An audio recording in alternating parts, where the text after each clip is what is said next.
Welcome students. In today's class we will be looking up at the data structures in JavaScript. So having mentioned this, there are 7 types of data, or you can either use it as 7 types of data or data types, or you can even say structures. So there are 7 types of data that are available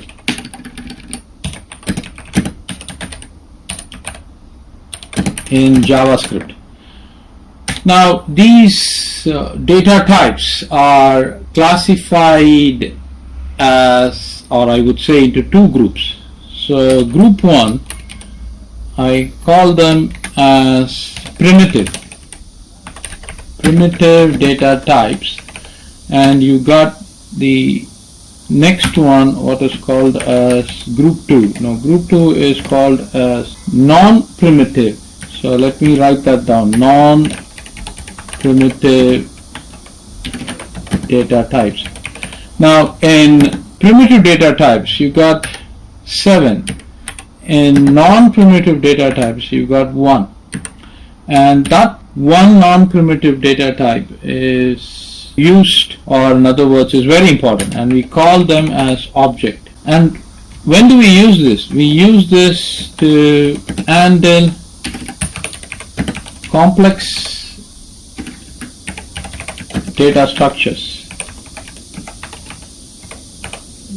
Have that in mind. Now coming to the primitive data types, as I mentioned to you, we got 7 different types, and I would mention them one by one.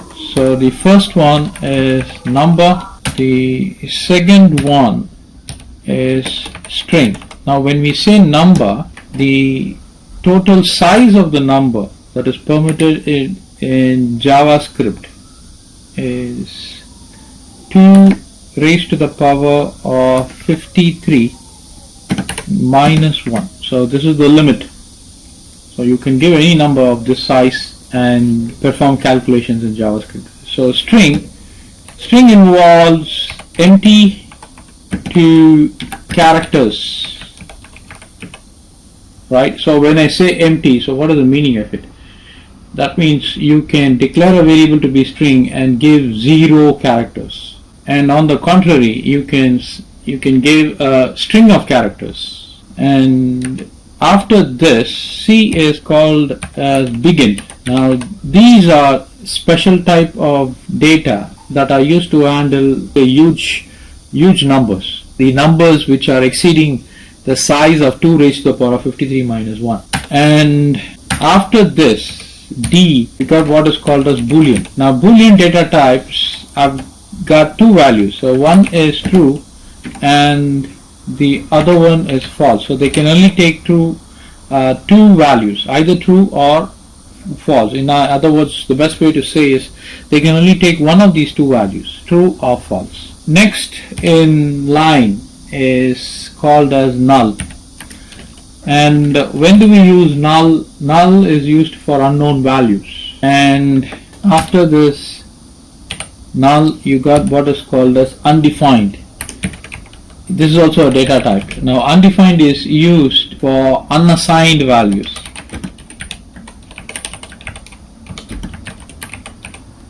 And you got what is called as symbol. Now symbol is for this is used for unique identifiers.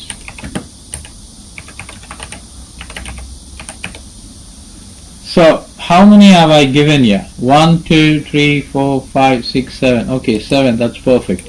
So in all there are 8 types. So in fact the best way to say here is 7 plus 1. So there are 7 plus 1 types of data, or I feel we can just use the word data types. There are 7 plus 1 data types available in JavaScript, and they are categorized as primitive data types and non-primitive data types. In non-primitive data types we got the object. In primitive data types I have listed these 7 here. Now for our study we will be dealing with numbers, string and boolean. So these are the three data types that we will be focusing on in our study, and I will be giving you examples pertaining to that. So now we need a HTML file. So I'm going to create an HTML file. After I have created the HTML file, I will place a comment here so that in case if you want to know or if you want to have the notes, you can have this as a reference. So we have got a boilerplate, and I will just change the titles. Examples for understanding data types in JavaScript. And then I will give a link file. Link rel is equal to style sheet. Then type is equal to text/css, and then href is equal to css/ probably I'll say style1. I hope it works, or maybe I'll take it as style2. So these CSS style sheets, we have already created them, and I have already shown you how to create them in the previous lessons. So I'm just connecting them. Now in body, the idea is, let me just give the idea here. So we will create 3 boxes, okay, 3 input boxes, and the user has to fill in the data. Now when the user clicks submit button, the type of the data that the user has entered would be displayed. That's the idea. So I'm just going to write it down here. When the user submits it, the data, the type of data will be displayed. So whenever the letters or the information that you have typed goes out of view, just go to view and say word wrap. Everything will come in line. So that's a very good option we have got. Now, so this is what we are going to do. So we will create a label first. Now why am I doing this? Because you can understand the things from the browser's perspective. So that is the reason I want to write the script and connect it to the browser, so that once you enter the data, you will be in a position to know what is the type of data that you are using. So we start with label, and then we say enter your name, and then I will say input type text, ID is equal to name, so that's fine, and probably I'll give a placeholder name. And after this I would want to carry one more label. I'll give a break and then say enter your age. Now age is a numeric quantity, and then I will create an input box and then call it as age, and then enter age. Now I would want to have a question to the user. So the question is, so I'm going to just say label, answer the question. Now some of these sites, if you want to get into the sites, you will have to answer a question. Okay, answer this question. As simple as that. So I need to create an input box. So I'm creating it, and then over here in placeholder I'm going to give false, and then I'm going to ID type, I'm going to say boolean. So we got 3 boxes here. So I will save this, and then I will go to the browser. So this is how it looks. So that means we have got an issue with the CSS. So we will have to change, or I would say we will have to do some alteration with the CSS. Now this is the CSS file, and we have got 3 input boxes. So what I would do is I can change these boxes. and I can erect these. So we got ID, name, age, and another ID is boolean. This is very simple, so let me just show that to you. So I go over here. I'm not going to touch these things because we might need them. So I'm going to start off here by saying channel and name. In name I'm going to say border solid and say 3px solid. I'm going to give a violet border.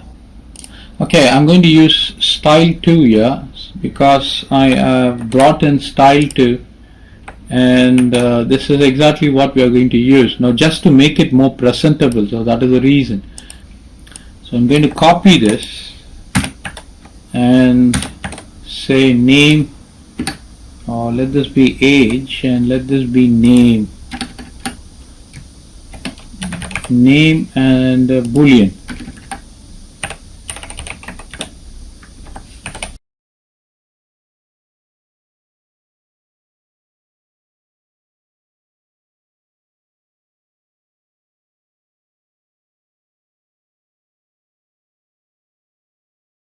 Now if you want, you can give some spacing below. You can just say margin hyphen bottom, say 30px, and you can go back. Now why am I showing you this? So that you know that how to design these things. So I can give one more for this and save it and go back, and this looks fine. So you got this. Now probably if you are a little bit more concerned, you can say padding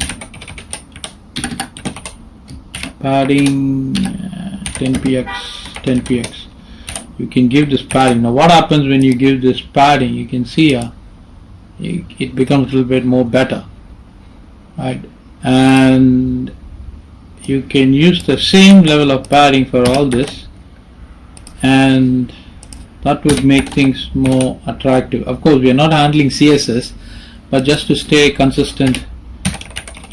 Now you can say background color transparent. You can give this transparent color. Now what happens when you give this transparent color? Everything will become transparent, but the font, probably you can change the font, right? You can, if you want, you can change the font. We are getting the output. So we need to have a submit button. So let me just go and create a submit button over here. Say button ID is equal to btn. I already have a button, so I'm just wondering what button we have got here. So btn1. So I'm going to say btn1, and over here I will say submit, right? So what are we trying to do here? When we enter the data and submit, we will get the output. So I will just give h6 here, so that for people to understand, h6, and then I say please click submit button to learn about the data types in the fields entered. So that's exactly what we want to know. So I'm going over here. I will just say, so this is what I'm getting. Please enter. Now, as you know, even though I submit, nothing is going to take place here because the script is in there. So let's get the script started. So I need to give an on-click event. So I will say on-click is equal to function1 open and close parenthesis, and then probably you can copy this function. So now what we need to do, we need to open a script tag and start with the keyword function, place the real function which we have mentioned there, which we are calling there, and now we need to use the let keyword. Now you can use let or var, it doesn't matter, but I'm using let. Alright, so I've already mentioned to you that. So now I'm going to take in some variable name is equal to document dot get element by ID. This is important. Get element by ID. This is the way you have to enter. Now what element are you talking about? You're talking about the element in name, and then I'm giving the value here. So that value is captured. Now I need to actually get it printed. So for getting it printed, what I should do is I should actually create a tag here. So I'm going to create a h2 tag or h3 tag. So I'm going to say break in h3 and give an ID to be equal to message1 and close it. So when the user clicks, I need to get a message here. So I would say let message1 be equal to document dot query selector. So query selector of, open the quote and place the channel and the message1. So we're getting the query there, and then using this variable message1 you are getting something printed. So first the message, so you can say the data type of name is plus, you can use this method, type of the variable that we have captured here. In fact, it is housing the value that is being present in this box. So this variable has to be placed here. So that's exactly what I'm going to do, and that finishes the story for diagnosing the data type of the variable name. So I'm saving it. I will go back here, I'll refresh it. I'm going to say this name, probably if you're not able to see it, you can go to CSS and increase the font size. So I'm going to increase the font size, say 23px. Probably I'll give a color, of or something bright. Maybe I give white. So that's fine. So let me go and refresh it. Okay, so now it's really become big. So probably I can do the same thing so that the visibility can be better. So okay, so I'm going to save this, and I'm going over here. I will refresh it. Name, I will say Janice. Age is 21, and answer the question.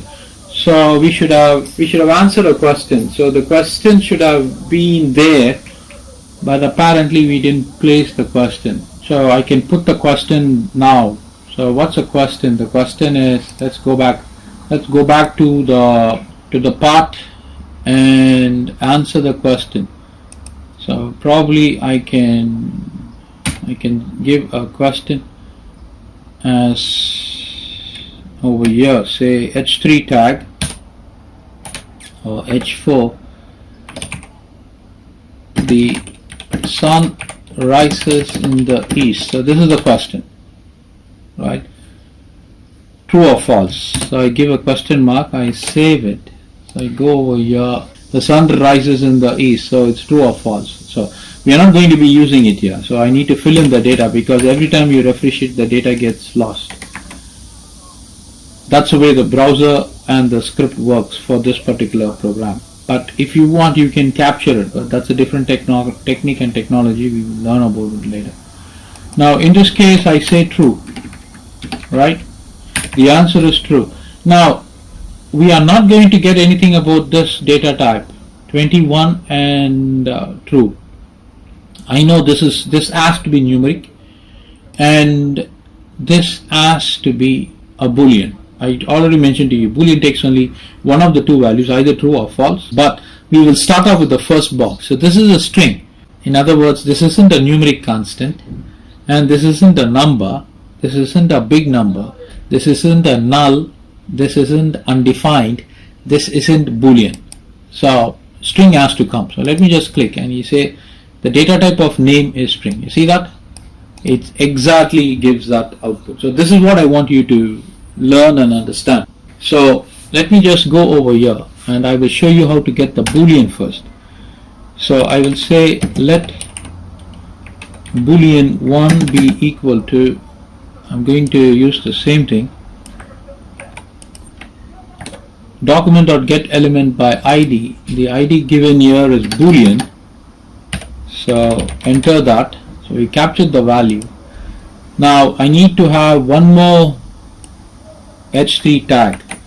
So for this I'm going to give 2 breaks here so that the output is spaced equally, and you got a message 2 here, or message 3, because message 2 is number, so I want that to be in the middle.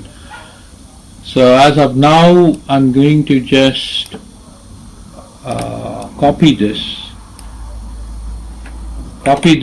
and then I would paste it. Now before I could paste this, I would want to have another variable. Let data type, I give it like this, data type of this variable boolean 1 is equal to. So this is the way you will have to enter, otherwise it wouldn't work. Or in other words, you will have to get the value for that. So I'm going to say boolean of the value that is being stored here. That value is stored into this variable, so you got to specify the variable. So what exactly are you doing here? You're getting the value from the input box and storing it in this variable. It doesn't matter what name you're giving, but I'm just giving this as boolean 1 just for sake of understanding. Now to get the output, I will have to use the method called as boolean. This is a built-in method, okay, and you will have to apply this method sending the argument of this variable. So this variable is actually the argument for this method, so I'm just sending in that variable. Now the output will be present here, so we will have to get this output printed. Now how are we going to get the output printed? We are going to get it printed in this particular message, h3 tag, message 3. So for that we will have to capture that and display it. So this is going to be message 3, and then this is message 3. In message 3 I want that thing to be displayed. So message 3 data type of question is type of, I need to have this. Where is that? Okay, this is the place where the method is being applied, boolean method. So I need to have this inside this type of. I know this is a little bit intertwined, but as the course progresses with some practice you will be able to get the things done. So practice is the key. So I hope you understand the code. So let's go back here, let's refresh it. I got the name, I'm going to say John, and you can give the age 25 and answer the question. The sun rises in the east. True. So this is the data that has been sent in, and I want to know the output. I'm sending in 3 types of data, but this has not been connected to, or we are not running a script for this. I'm saving it. So the data type of name is string, fantastic. The data type of question is boolean. You see that? This is what I wanted to show you. If I were to give here as false, still it will turn up as boolean, but of course the sun rises in the east, that cannot be changed. It will always be in the east. So it's better to have a sensible output. So that's fine. So now the question comes, how am I going to actually obtain for this?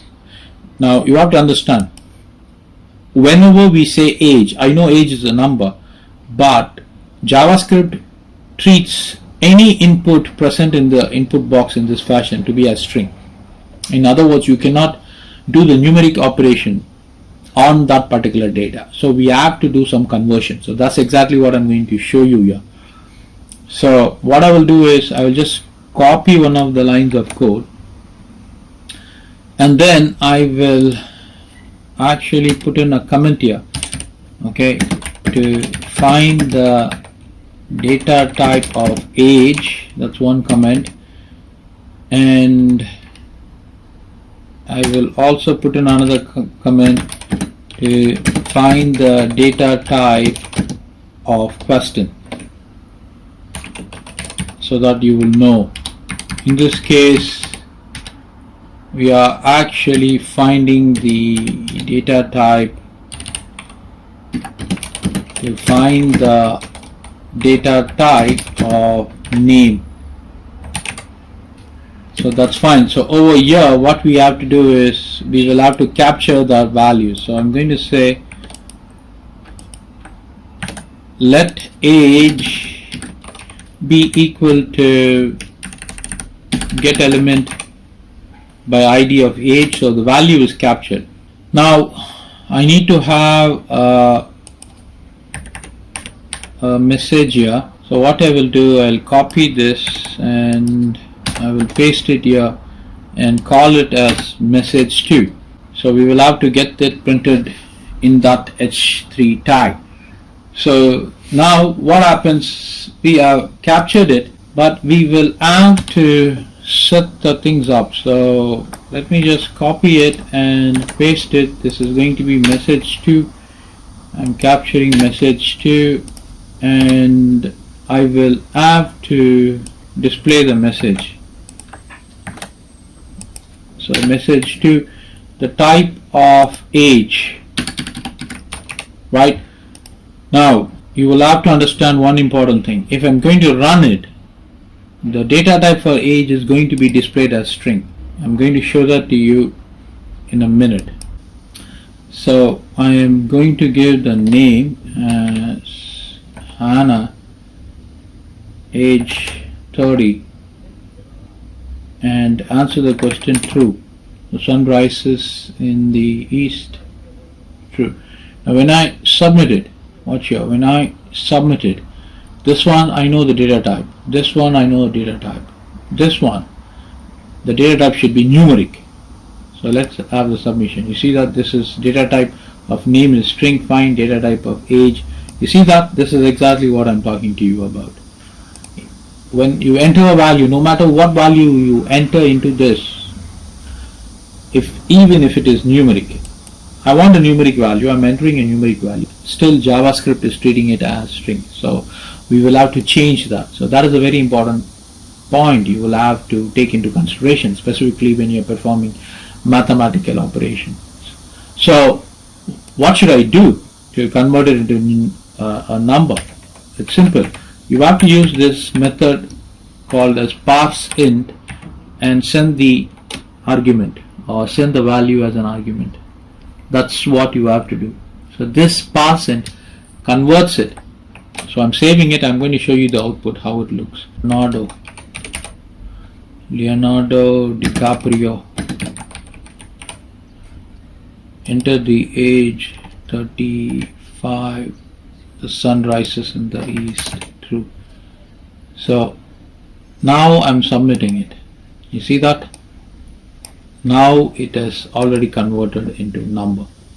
So students, this is the end of the class. In this class we have learned how exactly we can use data types, and we have seen a beautiful illustration through the browser, and this is the script, and we will move on to the next